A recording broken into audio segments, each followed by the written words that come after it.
Good morning, everyone. We're continuing here in KITZUR HILCHOS SHABBOS. We're in the laws over here in the malacha of dash, threshing, removing grains from the chaff, and we're learning over here about also removing the liquid from the fruit. Schita l'toich eichlin. What about squeezing out a fruit into the food itself? Kesavna le'el, we wrote above, sheschitas peiros daim ledisha, squeezing a fruit is similar to disha, to threshing, by separating the liquid from the food. You're now getting it ready for something that it wasn't prepared for before. That's drinking. And therefore it's understood.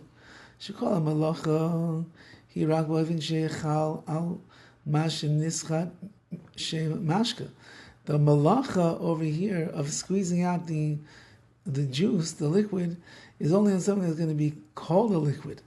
But if after you squeeze out the liquid, it's still called a food, as we'll see. You didn't do the malacha here.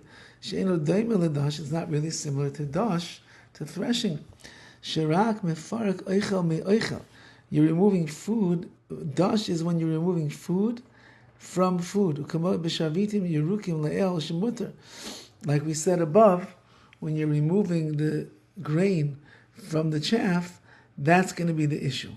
But if you're removing the food from food, says the KITZUR, shemutter, that's going to be permissible, as we're going to see. When you take one thing out of the other and it's no longer together, that's an issue. But if I can say what you're removing is food from food, then there's no problem, as we'll see. Therefore,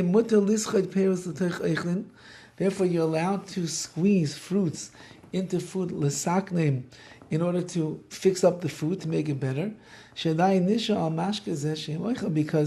the mashke, the liquid that you're squirting in there, still has the halachic name of a eichel, of food.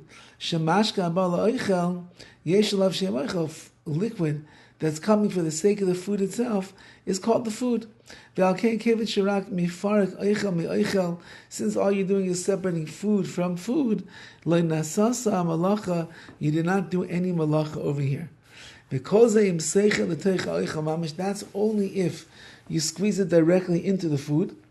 But if you want to squeeze it into a kli rake, an empty kli like a cup, even if your intention is immediately after it's squeezed into the cup, you're going to pour it on some kind of food. But on that, there's no heter, there's no permissibility. It's only if you do it directly on the food. Even though that Mikar din, the main halach is matian l'schol kol peres l'toich eichlin. All fruits you could squeeze into food. Even those fruits that squeezing them is midaraisa, is a Torah prohibition, like we mentioned yesterday. Like olives and grapes. Since there are those that said that you're not allowed to squeeze them, they make no distinction over here whether you need it for the liquid or you're putting it into the food. And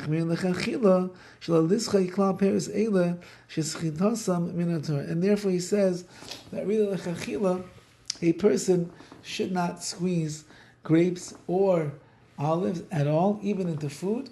Since there are those that hold that you can't do it anyway, better for a person not to do such a thing. Okay, we'll continue tomorrow. Be'ezras Hashem.